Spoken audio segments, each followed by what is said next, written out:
Listen up, get ready, I'm not gonna take no more. There's a revolution, a revelation going on in my soul.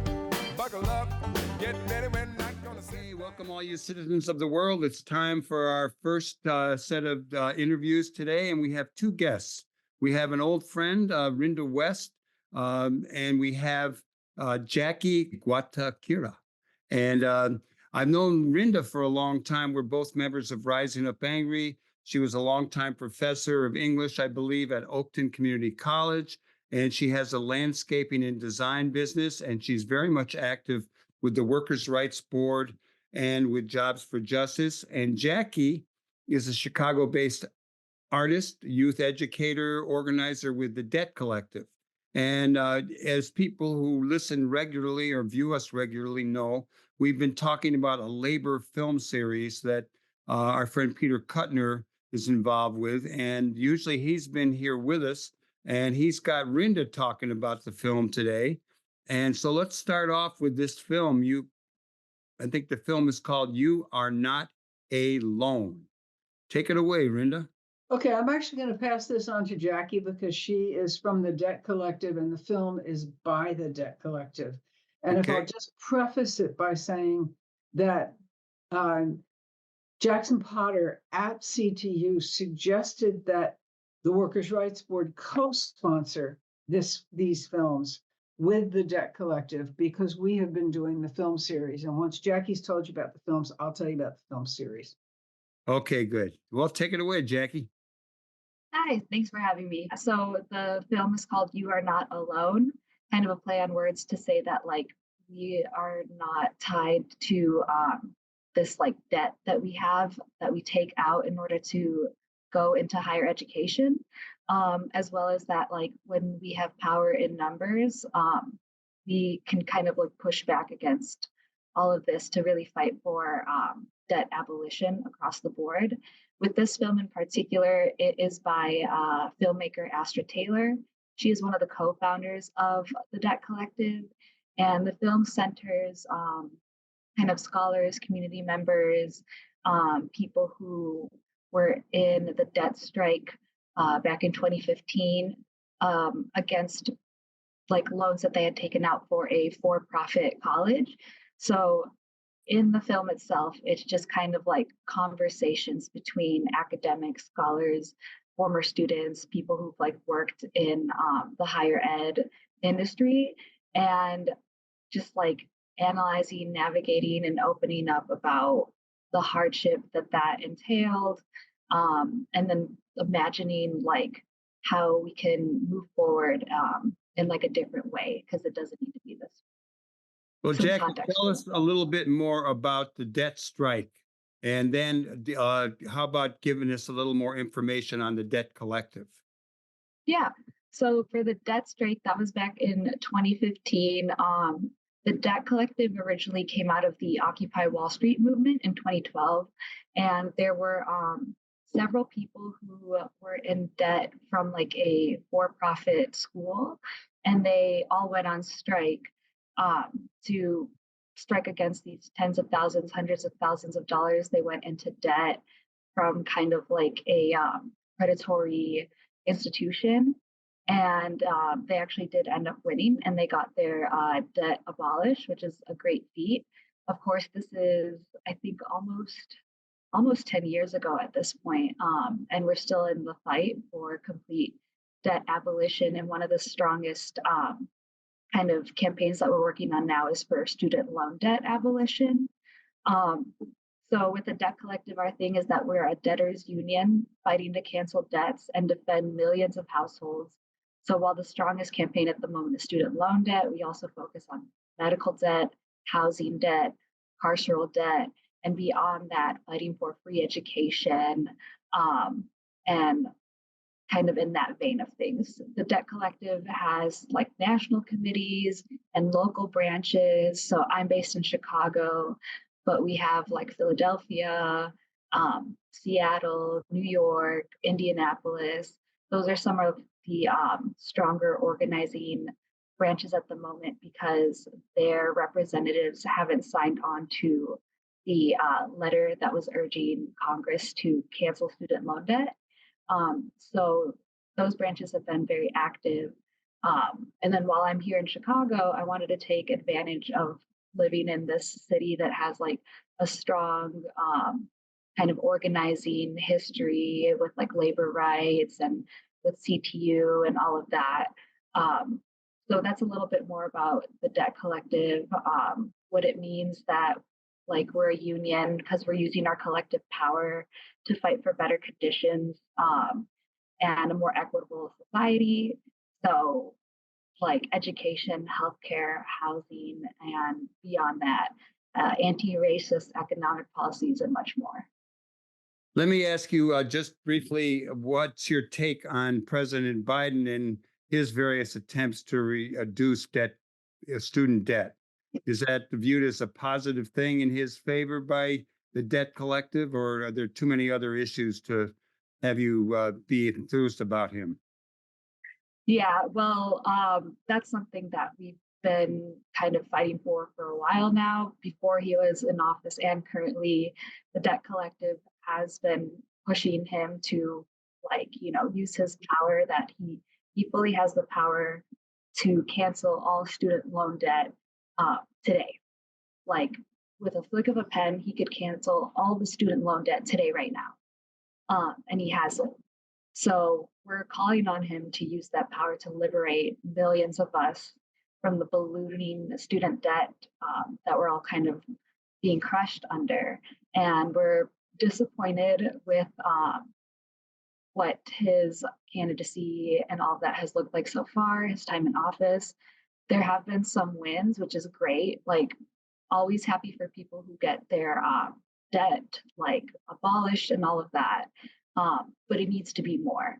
There's still trillions of dollars of student loan debt had across the United States. And myself, I'm a little bit over $30,000 in debt from graduate school, which is something that we like to kind of speak openly about because there's a lot of shame around like how much debt you're in, even speaking about it. So being involved with the Debt Collective has helped me open up, be like, no, like this is actually really normal. Unfortunately, like you're not alone.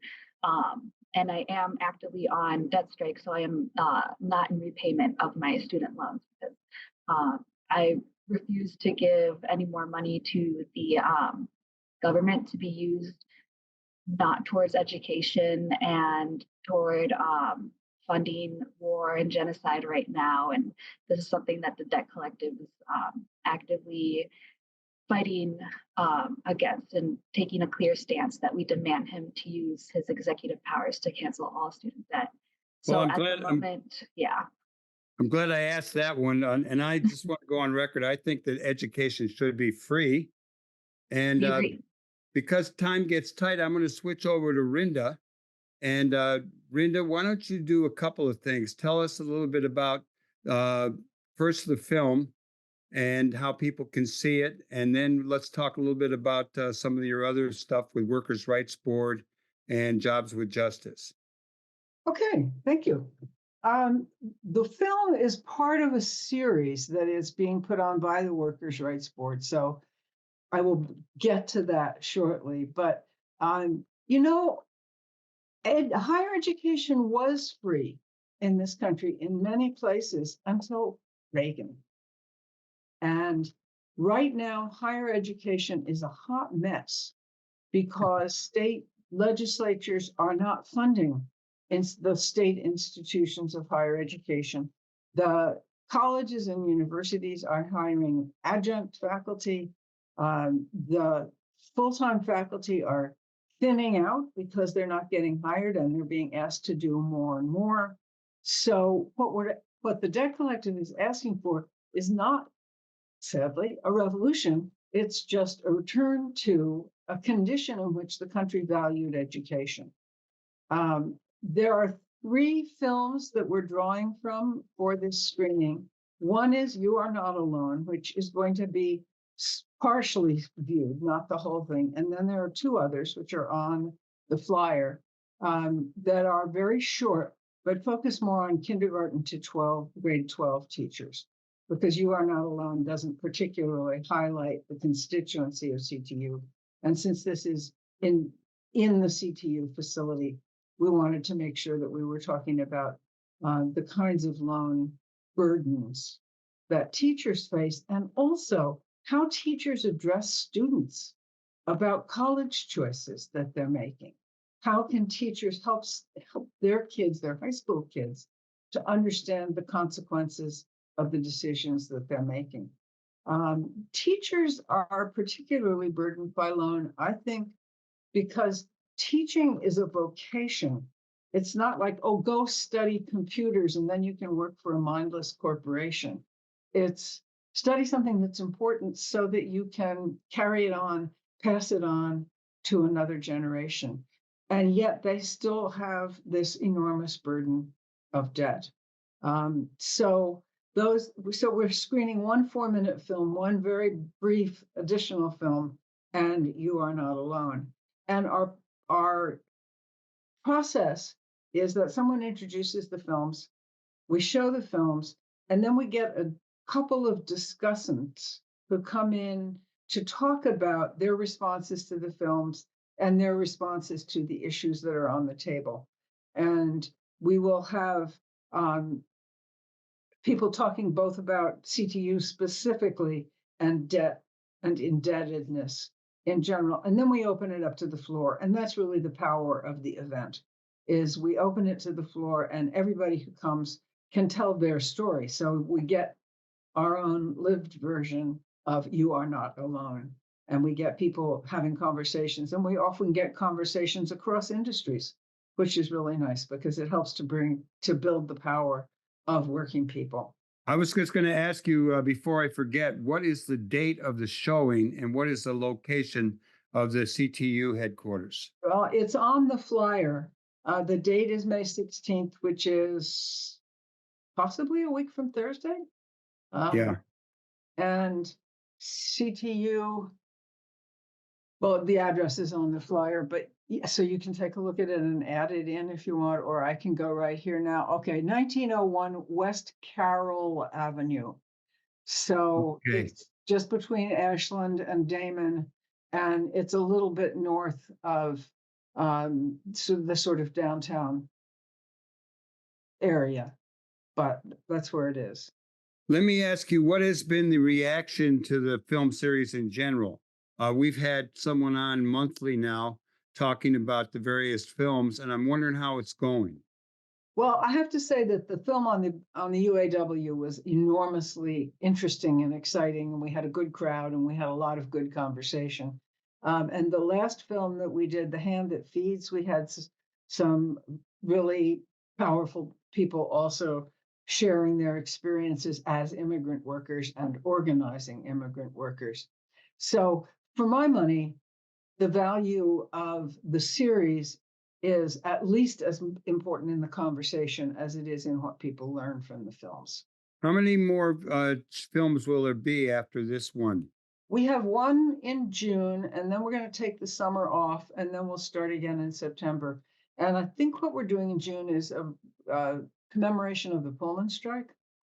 But, you know, there's lots of labor films, and that gets us into why are we doing this series? And we're doing this series in part because we feel like often working people are separated from one another. It's not that they're necessarily divided, although there obviously are divisions. There's not the kinds of conversations that we think people need to have. So we're doing both a kind of labor history, political education, and an opportunity for people to get together and connect across industries. Because if we're ever going to make any changes in this country, we have to do that. I mean, we can't do it by having little separate camps everywhere. We have to be in this together, in the struggle together. So what we do is we send out information about each film showing to all the member organizations of Jobs with Justice. Everybody on the Workers' Rights Board sends the information out to everybody we know. And we do our best to do outreach so that we get a varied audience. And the Workers' Rights Board's history has not been providing education. It's really been providing support for striking workers. So among the things that we do, we hold hearings where members of an organization or an industry will tell their stories. And then that's followed by discussion from the floor. And we've had some very, very successful ones. We had one actually during COVID for gig workers, and a number of people working in different gig outfits, got to connect with each other and build some power, I think, from speaking with each other. We also send delegations to places. We sent a delegation one time to WTTW because they were firing folks, and we just wanted to go in and talk to the personnel director and tell them that they shouldn't do that. So the hearings have been the meat and potatoes of what we do over the years that I've been chairing it, which is about 10 or 15 years, who can remember. But our sense of our mission is both to provide information and experiences and to bring people together. Now, is the Workers' Right Board, it's not just in Chicago, it's further along. I mean, it's more national. It is national, yes. And it's like, I liked it said that the Workers' Rights Board is the moral voice of the community when labor laws fall short. Any want to enhance that at all? Well, one of the things that's important to us, especially when people are in a struggle, is bringing their story to the community so that their neighbors, their customers, or their clientele or whatever understand what's going on with them, what their working conditions are. We also have had a number of struggles where people's working conditions are so unsafe that they're willing to walk out rather than endure the heat, for example. Warehouse Workers for Justice does a lot of work around environmental stuff because at those warehouse distribution areas, there's just so many vehicles and such nasty pollution and that kind of stuff.